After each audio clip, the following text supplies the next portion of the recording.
नमस्कार दोस्तों, मेरा नाम है विशाल और आप सबका स्वागत है स्टॉक बॉक्स के बिजनेस स्टैंडर्ड एनालिसिस वीडियो में। यहाँ पर हम डिस्कस करते हैं बिजनेस न्यूज़पेपर्स के कुछ बहुत ही बढ़िया आर्टिकल्स। सो अगर आपको बिजनेस न्यूज़पेपर्स का शौक है तो इस चैनल को अभी सब्सक्राइब कर लीजिए, क्योंकि जितने बिजनेस स्टैंडर्ड फाइनेंशियल एक्सप्रेस के इंपॉर्टेंट न्यूज़ है उसे हम लोग यहाँ एनालाइज करते हैं, उसके कॉज को और इफेक्ट को इवेल्युएट करते हैं, देखते हैं कि हमारी लाइफ पर क्या इम्पैक्ट पड़ सकता है किसी भी इवेंट से। वो फाइनेंशियल इवेंट होना चाहिए, इकोनॉमिक होना चाहिए, इंपॉर्टेंट होना चाहिए, क्योंकि आजकल हमने देखा है कि जो यूज़लेस इन्फॉर्मेशन है, फेक इन्फॉर्मेशन बहुत ज़्यादा है मार्केट में। तो शुरुआत करूँगा मैं सबसे पहले आर्टिकल से। Rupee hits another low on rise in oil prices, equity sell off. कल ही हमने डिस्कस किया है इस आर्टिकल को, बहुत ज़्यादा डीप में जाने की कोई ज़रूरत नहीं है। रुपया नए निचले स्तर पे आ चुका है डॉलर के अगेंस्ट। रुपया कमज़ोर हो रहा है डॉलर के अगेंस्ट। तो ये तो देखिए, ऑफ कोर्स यहाँ पे कुछ रीज़न्स होंगे कि रुपए की वैल्यू डॉलर के अगेंस्ट कम क्यों हो गई, डॉलर ज़्यादा वैल्यूएबल क्यों हो गया। सबसे पहला तो एक रीज़न ये है कि जितने विदेशी निवेशक हैं, फॉरेन इन्वेस्टर्स हैं ना इस वक़्त, वो क्या कर रहे हैं कि इस टाइम पे प्रॉफिट बुकिंग कर रहे हैं इंडियन स्टॉक मार्केट में। इंडियन स्टॉक मार्केट ने बहुत बढ़िया रिटर्न दिया है पिछले कुछ सालों में, अगर आप देखें। तो यहाँ प्रॉफिट बुक करना भी बनता है जब रेट इतने बढ़ गए हैं तो वो यही कर रहे हैं, और जिसकी वजह से क्या हो रहा है कि वो जब बेचते हैं प्रोडक्ट्स को, तो जितने स्टॉक्स हैं या बॉन्ड्स हैं, उसके बाद उसे डॉलर में कन्वर्ट करते हैं। तो डॉलर में कन्वर्ट करने के लिए आपको रुपया बेचना होगा, डॉलर को खरीदना होगा। डॉलर खरीदने से उसके दाम बढ़ेंगे, क्योंकि उसकी डिमांड बढ़ेगी। जिसकी डिमांड ज़्यादा है उसका प्राइस हमेशा ज़्यादा रहता है। तो ये सिंपल लॉजिक इकोनॉमिक्स का चलता है, डिमांड और सप्लाई का। एक और रीज़न ये भी बताया जा रहा है ऑफ कोर्स कि डोनाल्ड ट्रम्प जो यूएस के नए प्रेसिडेंट हैं, यहाँ पे ये काफ़ी इसकी वजह से अगर आप देखेंगे तो रुपी और डॉलर और अक्रॉस वर्ल्ड सारी करेंसीज़ में आपको वॉलेटिलिटी देखने को मिलेगी। और एक स्पेसिफिक ये चीज़ देखने को मिल रही है कि डॉलर सबके अगेंस्ट स्ट्रांग हो रहा है डोनाल्ड ट्रम्प के आने के बाद से। अभी बात ये भी है कि फेडरल रिज़र्व की मीटिंग है, जो हमारा आरबीआई है, सेंट्रल बैंक है हमारा, यूएस में भी फेडरल रिज़र्व है, तो इनकी मीटिंग से पहले भी यहाँ पे हमें वॉलेटिलिटी देखने को मिलेगी करेंसी में। तो यहाँ पे होता ये है कि जब भी रुपया ज़्यादा तेज़ी से गिरने लग जाए तो आरबीआई रुपए की मदद करने के लिए आ जाता है। क्या करता है? वो रुपए की डिमांड को बढ़ाने लगता है। रुपए की डिमांड को कैसे बढ़ाएँगे आप? आप बाय करने लगेंगे रुपए को, ठीक है? तो यहाँ पे यही आरबीआई ने किया कुछ हद तक, एंड ऑफ कोर्स बहुत ज़्यादा नहीं कर सकता यहाँ पे डॉलर सेल करना और रुपया बाय करना, but to a limited extent RBI यहाँ पे कोशिश करता है सँभालने की। तो यहाँ पे हमें यही देखने को मिला है। तो अभी सबसे पहले एफओएमसी है, federal open market committee meeting. एक बार ये देखते हैं कि यहाँ पे क्या ये लोग डिसाइड करते हैं, क्या चीज़ें यहाँ पे हमें देखने को मिलती है मार्केट के लिए। एंड ट्रम्प के आने के बाद से डॉलर जो है मजबूत होता जा रहा है, क्योंकि ट्रम्प के मैनिफेस्टो में ही था ये, उन्होंने कई बार ये ऐसा रिट्रेट किया है इलेक्शन के टाइम पे भी, कि किस तरीके से वो डॉलर को स्ट्रांग बनाना चाहते हैं, डॉलर को मजबूत बनाना चाहते हैं। दुनिया की सबसे जो स्ट्रांग करेंसी रही है वो उसको मेंटेन करना चाहते हैं, ये उनका कहना है सीधा-सीधा। तो जिसकी वजह से मार्केट एक्सपेक्ट कर रहा है कि कहीं न कहीं ये ऐसा कुछ ना कुछ करेंगे कि डॉलर पहले से स्ट्रांग होगा, जिसकी वजह से मार्केट पहले से ही प्रीएम्प्ट यहाँ पे फैक्टर इन कर रहा है इन सारी चीज़ों को। तो जो बाइडेन जो थे वो प्रेफ़रेंस देते थे वीक डॉलर को, लेकिन ट्रम्प के आने के बाद पॉलिसीज़ चेंज हो सकती हैं, जिसका अभी हमें इफ़ेक्ट देखने को मिल रहा है। आते हैं अगले आर्टिकल पे। India US likely to bolster energy cooperation during Trump two. अब ट्रम्प के आने के बाद ना हर इंसान ये सोच रहा है, अच्छा हमारा फायदा होगा, नुकसान होगा, फायदा होगा तो क्या फायदा होगा, कहाँ फायदा होगा, कहाँ हमारा नुकसान भी हो सकता है, ये भी सोचना बहुत जरूरी है ऑफ कोर्स, हमारे देश के लिए और हमारे इन्वेस्टमेंट्स के लिए भी। तो देखिए, कुछ स्पेसिफिक चीजें हैं, हम देखेंगे। सबसे पहले तो डोनाल्ड ट्रम्प जब पहली बार आए थे, तब उससे भी हमें काफी चीजें मिल सकती है कि क्या तब हुआ था और अब क्या हो सकता है। तो इंडिया में एक तो हमारा अच्छा इंक्रीज हो सकता है, कोऑपरेशन इंक्रीज हो सकता है एनर्जी सेक्टर में। डोनाल्ड ट्रम्प के आने के बाद एनर्जी का जो सेक्टर है वो हमारे लिए पॉजिटिव रह सकता है। इंडस्ट्री एक्सपर्ट्स का ये बिलीव करना है। जैसे ग्लोबल जो ऑयल मार्केट है, पूरी दुनिया का जो ग्लोबल ऑयल मार्केट है, यहाँ पे मान के चल रहे हैं कि ट्रम्प 2 के आने के बाद क्या होगा, ऑयल और गैस की सप्लाई बढ़िया रहेगी। उनका फ़ोकस देखिए, ट्रम्प जब भी आते हैं उनका फ़ोकस रहता है कि यूएस की जो ऑयल प्रोडक्शन प्रोडक्शन है उसको बढ़ाया जाए, ऑयल प्राइसेज़ को कम रखा जाए। तो ऑयल प्राइसेज़ कम रखेंगे ना अगर डोनाल्ड ट्रम्प, यूएस का सप्लाई अच्छा अगर रहता है, तो भाई देखो इंडिया को तो फ़ायदा ही फ़ायदा है, क्योंकि इंडिया क्या है, नेट इम्पोर्टर है ऑयल का, और बहुत बड़ा बिल आ जाता है ऑयल का, राइट? काफ़ी बड़ा बिल बैठता है, और जब हम ऑयल की बढ़ जाते हैं ना ऑयल प्राइसेज़, तो हमारा रुपया भी और कमज़ोर हो जाता है, क्योंकि ऑयल की पेमेंट भी डॉलर में करनी पड़ेगी, राइट? तो ये सारी प्रॉब्लम्स हमारे लिए बहुत बड़ी हैं, और अगर डोनाल्ड ट्रम्प आते हैं तो कहीं न कहीं एक्सपेक्टेड है कि एनर्जी सेक्टर के लिए पॉज़िटिव चीज़ें होंगी। सेकंड ट्रम्प एडमिनिस्ट्रेशन फोकस कर सकता है यूएस में ऑयल प्रोडक्शन को बढ़ाने पे। इसके अलावा ऑफशोर और फेडरल लैंड लीजिंग अपॉर्चुनिटीज़ भी यहाँ पे एक्सपैंड होंगी। अगर आप देखेंगे तो ट्रम्प की जो फर्स्ट एडमिनिस्ट्रेशन थी, तो यहाँ पे ईरान, वेनेजुएला और ये सारा जो भी प्रोडक्शन था ना इनका, ये रिकवर हुआ ट्रम्प के बाद जो बाइडेन के प्रेसिडेंसी में। क्यों? क्योंकि क्या हुआ कि इन्होंने रशिया पे सैंक्शंस लगा दिए। अब रशिया बहुत बड़ा कंट्रीब्यूटर था ग्लोबल ऑयल प्रोडक्शन में। तो एक समझ लीजिए बहुत बड़ा मैं कहूँगा कंपनी है जो ऑयल प्रोड्यूस करती है, उस कंपनी को आपने बैन कर दिया। तो जिन कंपनीज़ को आपने पहले बैन किया हुआ था, उनको उनसे आपको बैन को थोड़ा या तो जो स्ट्रिक्टनेस है उसको कम करनी पड़ेगी या तो हटाना पड़ेगा। नहीं तो ग्लोबली ऑयल शॉर्टेज हो जाएगी। तो प्रॉब्लम ये है ना, दुनिया भर में ऑयल प्राइसेज़ इतने ज़्यादा वॉलेटाइल इसलिए भी चल रहे हैं क्योंकि आप एक बहुत बड़े प्रोड्यूसर को आपने सैंक्शन लगा दिया है। वेनेजुएला पर सैंक्शंस चल रहे हैं, ईरान पर सैंक्शंस चल रहे हैं, तो जितनी ऑयल वाली ये कंपनीज़ हैं, अगर आप कंट्रीज़ हैं, इन पे अगर आप सैंक्शन लगा देंगे, तो प्रॉब्लम तो होगा ना, ऑयल प्राइसेज़ तो वैसे भी ऊपर जाएँगे, भले ही डिमांड ज़्यादा हो या ना हो। तो ये प्रॉब्लम कहीं न कहीं रही। तो यूएस इलेक्शन जो है, ये इस फैक्ट को चेंज नहीं करते कि इंडिया और यूएस जो हैं, ये की स्ट्रेटेजिक पार्टनर्स हैं। डोनाल्ड ट्रंप के आने के बाद इंडिया ऑयल और गैस सप्लाई जो smooth oil and gas supply है, ये इस पे मुझे लगता है रिलाई कर सकता है, इंश्योर कर सकता है। यूएस जो है 5th लार्जेस्ट एलएनजी यहाँ पे आप देख सकते हैं कि और क्रूड ऑयल सप्लायर है इंडिया के लिए। तो यस, हम लोग एलएनजी और क्रूड ऑयल सप्लाई यूएस से भी लेते हैं। इसके अलावा अगर आप देखेंगे जो ट्रंप की फर्स्ट प्रेसिडेंसी थी ना, यहाँ पे इंडिया का जो पेट्रोनेट एलएनजी था, इसने साइन किया था $7.5 बिलियन का मेमोरेंडम ऑफ अंडरस्टैंडिंग टेल्यूरियन इनकॉर्पोरेशन के साथ। ये एक अमेरिकन नेचुरल गैस कंपनी थी, जिसमें पेट्रोनेट जो इंडियन कंपनी है और इसके एफिलिएट्स करीब-करीब परचेज़ करेंगे 5 million tonne LNG per year Driftwood project से। एंड जब ये एमओयू साइन हुआ तो यहाँ पे प्राइम मिनिस्टर मोदी जो थे, ये ह्यूस्टन में ही थे, पब्लिक इवेंट में ट्रंप के साथ 2019 में। तो ट्रंप का फोकस था कि वो यहाँ पे रेज़ करे यूएस का ऑयल और गैस आउटपुट, ताकि ऑयल प्राइसेज़ सबसे पहले तो म्यूटेड रहें, ज़्यादा ना बढ़े। देखिए ऑयल प्राइसेज़ म्यूटेड रहेंगे तो महँगाई दर भी कंट्रोल में रहेगी और यूएस को भी महँगाई दर ज़्यादा नहीं चाहिए, ना इंडिया को ज़्यादा चाहिए। तो दोनों को इन चीज़ों से काफ़ी बेनिफिट होने वाली है हमें लगता है। और जहाँ तक डेमोक्रेट्स का सवाल है, तो हमने देखा है कि कहीं न कहीं ऑयल प्रोडक्शन को लेके वो थोड़ा-सा प्रायोरिटी नहीं देते हैं, काफ़ी इग्नोर करने की कोशिश करते हैं ऑयल प्रोडक्शन इंक्रीज़ को। फॉर अ सिंपल फैक्ट कि वो रिन्यूएबल एनर्जी पे काफ़ी स्पेंड करना चाहते हैं एंड रिन्यूएबल एनर्जी पे ही सिर्फ़ फ़ोकस करना चाहते हैं। तो देखिए मेन मुद्दा जो है यहाँ पे वो यही रहने वाला है जो इस आर्टिकल में लिखा है। आता हूँ मैं अगले आर्टिकल पे और ये है expansion difficult without price recovery, Tata steel managing director. अब देखिए स्टील कंपनीज़ इंडिया में ना काफ़ी मैं बोलूँगा एक यूनिक अभी केस चल रहा है स्टील कंपनीज़ के साथ। तो यहाँ पे आप देखिए कि टाटा स्टील के मैनेजिंग डायरेक्टर हैं, इनका एक ये आर्टिकल है जो काफ़ी मुझे अच्छा लगा। हम समझ पाएँगे कि स्टील कंपनीज़ के साथ क्या सिचुएशन है इस वक़्त इंडिया में, इसके थ्रू। स्टील कंपनीज़ जो हैं, इन्हें डिफ़िकल्टी हो रही है कि ये सिग्निफिकेंट एक्सपांशन सपोर्ट कर पाएँ अगले क्वार्टर्स में। एक्सपांशन मतलब ग्रोथ। इन्हें लग रहा है कि ग्रोथ करना बड़ा मुश्किल है, अगर स्टील के दाम रिकवर नहीं होते तो। जी, स्टील के दाम रिकवर नहीं होते तो, ये कहना है टाटा स्टील के managing director and CEO TV Narendran का। इन्होंने ये गुरुवार को कहा और इन्होंने ये भी कहा कि जो चाइना से स्टील हम लोग इम्पोर्ट कर रहे हैं, इसको हमें कम करना होगा, करीब-करीब 50% तो कम करना ही होगा, तभी हमारी प्राइस में रिकवरी आ सकती है और टाटा स्टील और दूसरी स्टील कंपनीज़ ग्रोथ के बारे में सोच सकती है, नहीं तो ग्रोथ करना बड़ा मुश्किल है। अगर स्टील प्राइसेज़ $450 से $500 पर टन रहेंगे, तो कोई भी स्टील कंपनी एक्सपेंशन नहीं कर पाएगी। ऐसे वक़्त पे कोई भी प्रोडक्ट अगर आप बनाते हैं मान लीजिए और उसके दाम अचानक से गिर जाएँ, क्योंकि दाम आप नहीं कंट्रोल करते फॉर एग्ज़ाम्पल, ठीक है? तो यहाँ पे आप उस टाइम पे प्रोडक्शन नहीं बढ़ाना चाहेंगे। क्यों? क्योंकि दाम ऑलरेडी गिरे हुए हैं, सप्लाई ऑलरेडी ज़्यादा है, आप और सप्लाई बढ़ाएँगे तो उससे आपका मुनाफ़ा कम नहीं होगा और घट जाएगा। क्यों? क्योंकि दाम और गिर जाएँगे।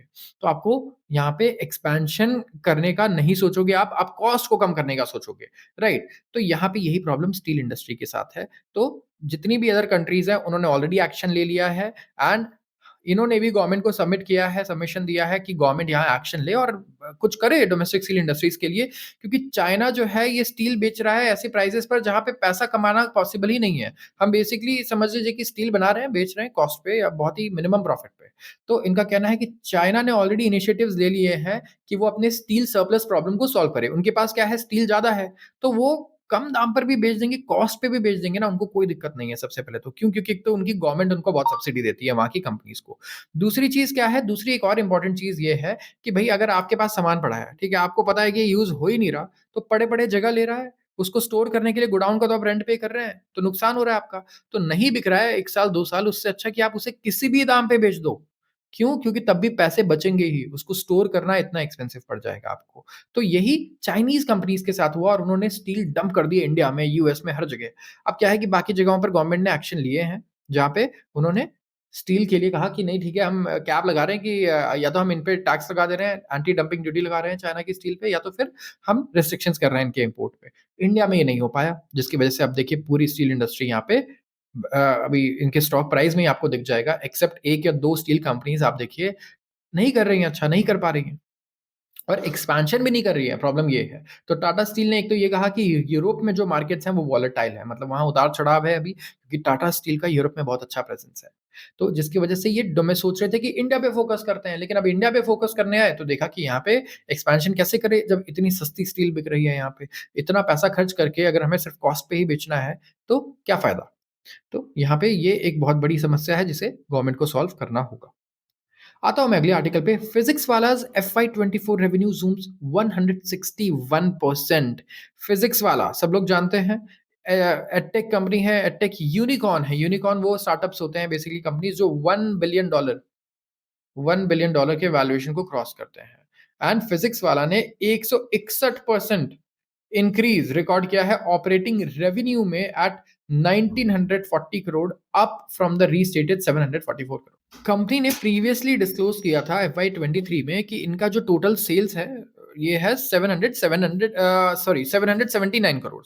एंड यहाँ पे फिगर जो है इसे रिवाइज किया गया क्योंकि इन्होंने जो अकाउंटिंग के जो फॉर्मूलाज ये यूज करते थे, प्रिंसिपल्स यूज करते थे, उसको उन्होंने चेंज किए। तो जिसकी वजह से जो प्रॉफिट था 9 करोड़ का, वो हो गया 84 करोड़ का लॉस, क्योंकि कुछ अकाउंटिंग एडजस्टमेंट्स थे।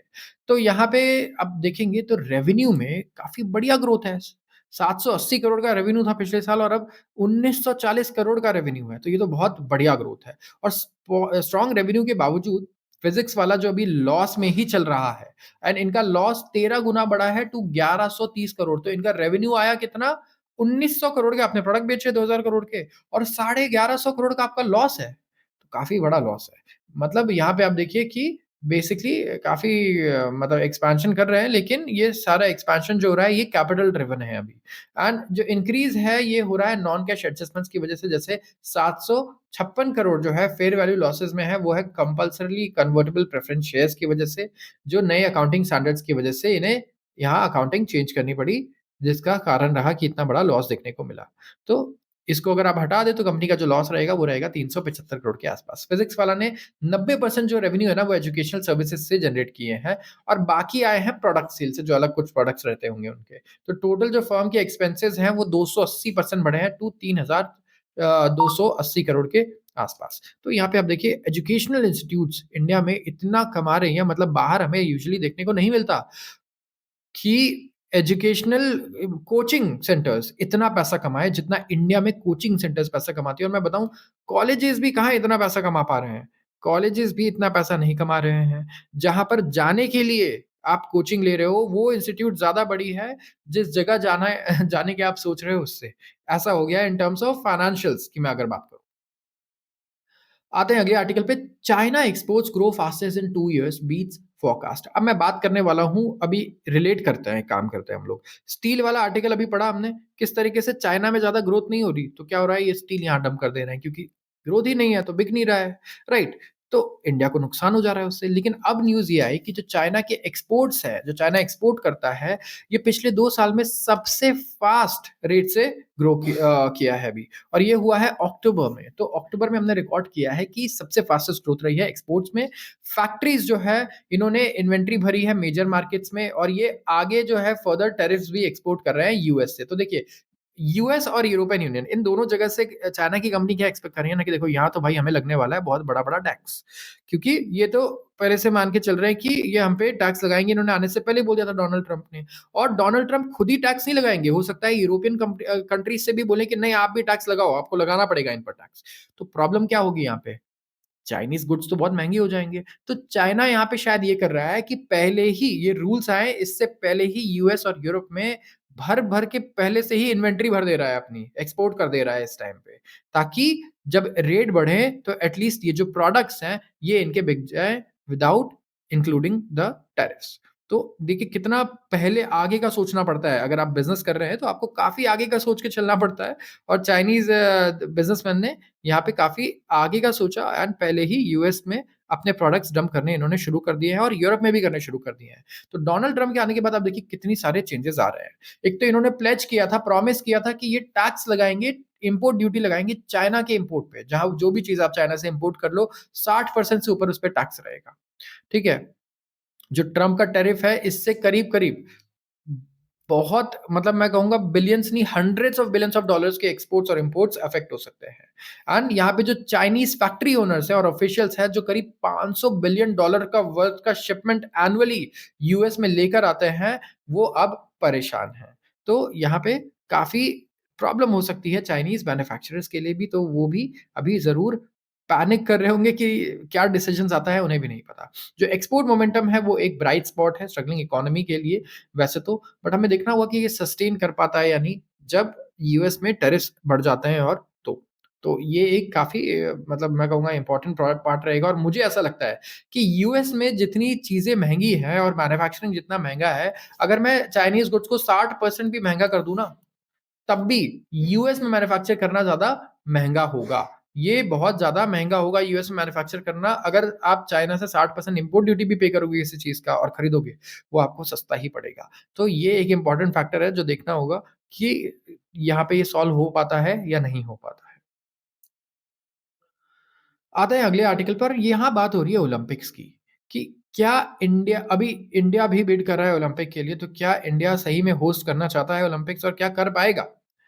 India Olympic bids take off. Last month India ने सबसे पहला स्टेप लिया है टॉवर्ड फुलफिलिंग इट्स एम्बिशन, अपने सपने को पूरा करने के लिए एम्बिशन को, और वो है 2036 का समर ओलंपिक्स को होस्ट करना, पैरालंपिक गेम्स को भी होस्ट करना। इंडियन ओलंपिक एसोसिएशन ने सबमिट किया एक formal letter of intent International Olympic Committee को, जो फ्यूचर होस्ट कमीशन है, और इंडिया ने पहले 2032 ओलंपिक्स की भी के रेस में पार्टिसिपेट करने का सोचा था, इंटरेस्ट शो किया था, लेकिन फिर उन्होंने कुछ आप देखेंगे कि इंटरेस्ट नहीं दिखाया आगे। तो लेटेस्ट ईयर में हो ये रहा है कि 141st आईओसी सेशन हो रहा है मुंबई में और प्राइम मिनिस्टर नरेंद्र मोदी ने अनाउंस किया है कि इंडिया स्ट्रांगली चाहता है कि वो ओलंपिक्स होस्ट कर पाए फॉर द फर्स्ट टाइम।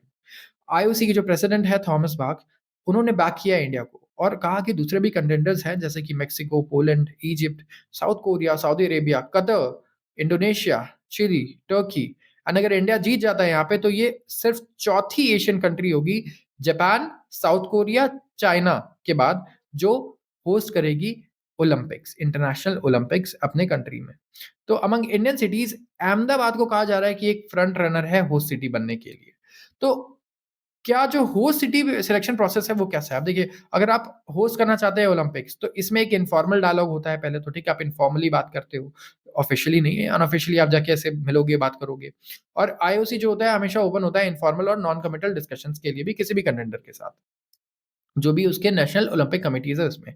तो जब आप लेटर सबमिट करोगे तो जैसे इंडिया ने क्या किया है, इंडिया मूव कर चुका है अब कंटीन्यूअस डायलॉग स्टेज से एंड स्टेज पर, और यहाँ पे आईओसी सपोर्ट करता है इंटरेस्टेड पार्टी को कि वो गेम्स का कॉन्सेप्ट डेवलप करें, टाइम फ्रेम देखें कि क्या उनका जो लोकल और लॉन्ग टर्म डेवलपमेंट गोल है उससे वो अलाइन करता है, ठीक है? क्योंकि आप देखिए कि बहुत ही इकोनॉमिक बेनिफिट्स बताए जाते हैं वैसे ओलंपिक के, कुछ रिपोर्ट्स आई हैं जो उसके अगेंस्ट भी हैं और कुछ उसके प्रो में भी है। कि जब आप ओलंपिक जैसे गेम्स को होस्ट करते हैं तो काफ़ी ग्रोथ लेकर आते हैं आप अपने इकोनॉमी में। तो जैसे जो भी सिटी है जहाँ पे आप होस्ट कर रहे हो ओलंपिक गेम्स, यहाँ पे एक्सपेक्ट करते हैं लोग कि बहुत बढ़िया हमें इकोनॉमिक बेनिफिट्स हम रीप कर पाएँगे। बढ़िया यहाँ पे ग्रोथ देखने को मिलेगी। ये एक नॉर्मल जो कहूँगा मैं कंसेंसस है। ऑल्दो इसके अगेंस्ट भी कोई बोल सकता है क्योंकि इसके अगेंस्ट भी बहुत सारी रिपोर्ट्स आई हैं। जो अगला स्टेज है यहाँ पे, ये है टारगेटेड डायलॉग। तो यहाँ पे आप कोलैबोरेटिव पार्टनरशिप की बात करोगे, ठीक है? एंड यहाँ पे आपको इनवाइट किया जाएगा जो प्रेफर्ड होस्ट हैं कि वो अपने प्रपोज़ल को रिफाइन करें। कुछ स्पेसिफिक एडिशन वो ओलंपिक का होस्ट करना चाहते हैं या पैरालंपिक गेम्स का या यूथ ओलंपिक गेम्स का। एंड फिर होस्ट सिलेक्शन जो है आईओसी सेशन द्वारा किया जाता है, जहाँ पे सीक्रेट एक बैलेट है जिसमें मेंबर्स जो हैं वो लिख कर डालते हैं कंट्रीज़ का नाम जो कि कौन होस्ट करना चाहिए और फिर उसके बाद होस्ट इस तरीके से सिलेक्ट कर लिया जाता है। तो what does IOC process prioritise?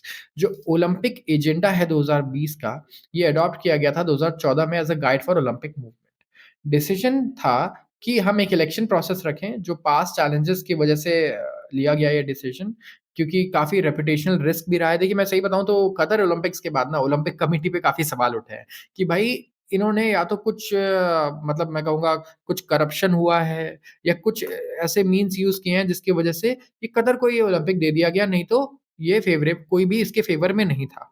ठीक है? मैं बताऊँ मतलब जनरल जो जनता थी वो फ़ेवर में नहीं थी। आपने देखा था कतर में वगैरह में काफ़ी कंट्रोवर्सीज़ भी हुई थी। तो तब से क्या हुआ है कि ओलंपिक भी अपने आप को जो ऑर्गनाइज़ेशन है एज़ एन ऑर्गनाइज़ेशन इवॉल्व करने की कोशिश कर रहा है। तो यहाँ पे आईओसी जो है इंडिपेंडेंट सोर्सेज़ हैं, उनसे कंसल्ट करता है एंड कंटीन्यूअस डायलॉग भी इश्यू करता है, जैसे human rights, business for social responsibility, sustainability, ये सारी चीज़ें ये डिस्कस करते हैं। तो फ्रेश अप्रोच ये है कि ये एम्फसाइज़ करता है फ्लेक्सिबिलिटी पर भी और कॉन्टेक्चुअलाइज़ेशन पे। जैसे कि आईओसी वर्क करता है होस्ट के साथ जो पोटेंशियल होस्ट है, जो बन सकते हैं होस्ट, प्रोजेक्ट्स पे जो लोकल रियलिटीज़ को फिट करते हैं और देखते हैं कि ये जो एक्जिस्टिंग और लॉन्ग टर्म प्लान्स है ना, ये इसको इंश्योर करें। ताकि जो ओलंपिक में खर्चा हो रहा है, जो चीज़ें हो रही हैं, ऐसा नहीं कि ओलंपिक होने के बाद आप उसे बिल्कुल डिस्ट्रॉय कर दो और वो पूरा जो क आपने इंफ्रास्ट्रक्चर बिल्ड किया है, वो खत्म कर दो। नहीं, ओलंपिक चाहता है कि वो आगे भी किस तरीके से यूज़ हो पाए। तो hosting cost can cripple city councils. Olympic host करना देखिए वैसे तो बहुत फेमस हो जाती हैं वो सिटीज़ जो होस्ट करती हैं, पूरी दुनिया भर में लोग उस सिटी को जान जाते हैं, लेकिन ये कई बार कंट्रीज़ को बिल्कुल बैंक और इंस्टीट्यूशंस को बैंकरप्ट कर देती है। अगर आप देखें कि जो ये एक अपॉर्च्युनिटी है जहाँ पे आप एक स्टेटमेंट दे सकते हो राइजिंग इकोनॉमी का एंड इंडिया की सॉफ्ट पावर भी इससे बढ़ेगी, इंडिया को पूरी दुनिया में लोग जानेंगे, इंडिया की सिटीज़ को भी जानेंगे, राइट? तो ये सोर्स ऑफ प्राइड होता है नेशंस के लिए कि वो होस्ट करे ओलंपिक्स को। ऑल्दो इसे क्रिटिक किया गया है कि बड़ा ही अनसस्टेनेबल है और फाइनेंशियली तो बिल्कुल भी फीज़िबल नहीं है। अब क्यों फीज़िबल नहीं है फाइनेंशियली? क्योंकि इतना खर्चा होता है जैसे कि 2016 रियो ओलंपिक्स हुए थे, जहाँ पे प्रोटेस्ट हुए पॉलिटिकल और इकोनॉमिक क्राइसिस के ब्राज़ील में। जो 2004 एडिशन था एथेंस का, एथेंस अब देखिए ओलंपिक में मतलब इतना खर्चा हो सकता है कि ग्रीस की इकोनॉमी ना ओलंपिक्स होस्ट करने के बाद से आप देखिए इतने फाइनेंशियल क्राइसिस में चली गई कि उसे लिटरली उसने डिफ़ॉल्ट कर दी अपने पेमेंट्स पे। बहुत ही बुरा हाल हो गया। जैसे कि हाल आप पाकिस्तान की इकोनॉमी का देख रहे थे, मैं कहूँगा उसी तरीके की क्राइसिस ग्रीस में हो गई थी, जैसे अर्जेंटीना में हुई। ठीक है? तो एक बहुत बड़ा ये केस बना कि ओलंपिक होस्ट करने के बाद कंट्री फाइनेंशियली इतना वीक हो गई। 2024 का जो पेरिस ओलंपिक था और पैरालंपिक गेम्स था, इसमें भी करीब-करीब $10 बिलियन का कॉस्ट आया है, जो 4 गुना ज़्यादा था बजट से। येस एंड टोक्यो गेम्स जो थे, इनका बजट भी करीब साढ़े 3 गुना बढ़ गया था by and 128% and 350% according to University of Oxford study. तो इंडिया को पैसे तो खर्च करने होंगे, आप मान के चलिए कि हो सकता है जो बजट हम कर रहे हैं, प्रिपेयर कर रहे हैं, उससे 4 से 5 गुना तक का भी हमारा खर्चा आ सकता है। तो डज़ इंडिया हैव इंफ्रास्ट्रक्चर? क्या इंडिया के पास इंफ्रास्ट्रक्चर है? तो इंडिया ने ना कुछ कंपैरेबल स्पोर्टिंग इवेंट्स जो है होस्ट किए हैं, जैसे कि 2 एशियन गेम्स 1951, 1982 में, एक कॉमनवेल्थ गेम्स 2010 में एंड सारे हुए हैं न्यू दिल्ली में। और जो रिपोर्ट आई है sports cities of India 2024 by CII and Grant Thornton Bharat, besides Delhi, Bhubaneswar, Chennai, Bengaluru and Pune ये की प्लेयर्स इंडिया के स्पोर्ट्स डेवलपमेंट में based on evaluation of parameters, जैसे कि क्या रेडीनेस है, कितना मतलब एक्साइटमेंट है उस सिटी में, क्या वो रेडी है, वो होस्ट कर सकते हैं। एक तो ओपिनियन भी होना चाहिए पॉलिटिकल जो वहाँ का डायस्पोरा है उससे एंड साथ में क्या उनके पास कैपेबिलिटी है। फाइनेंशियल कैपेबिलिटीज़ भी बहुत अच्छी खासी चाहिए आपको अगर आप ओलंपिक्स करना चाहते हो। ऐसा नहीं कि आपने ओलंपिक होस्ट किया है और वहाँ पे जो लोग आ रहे हैं वो टूटी हुई सड़कों से आ रहे हैं, राइट? तो ये काफ़ी चीज़ें मैटर करती हैं। तो स्टेट गवर्नमेंट जो है उन्होंने सेटअप किया है Gujarat Olympic planning and infrastructure cooperation, जहाँ 6,000 करोड़ का फंड बिल्ड कर दिया गया है लगा दिया गया है ऑलरेडी, जहाँ 6 स्पोर्ट्स कॉम्प्लेक्सेस जो हैं बिल्ड किए जाएँगे 2036 गेम्स को होस्ट करने के लिए। तो आज के लिए बस इतना ही। अगर वीडियो पसंद आई हो तो ज़रूर इसे लाइक कर लें एंड चैनल को सब्सक्राइब करना बिल्कुल ना भूलें। आप सबका बहुत-बहुत धन्यवाद।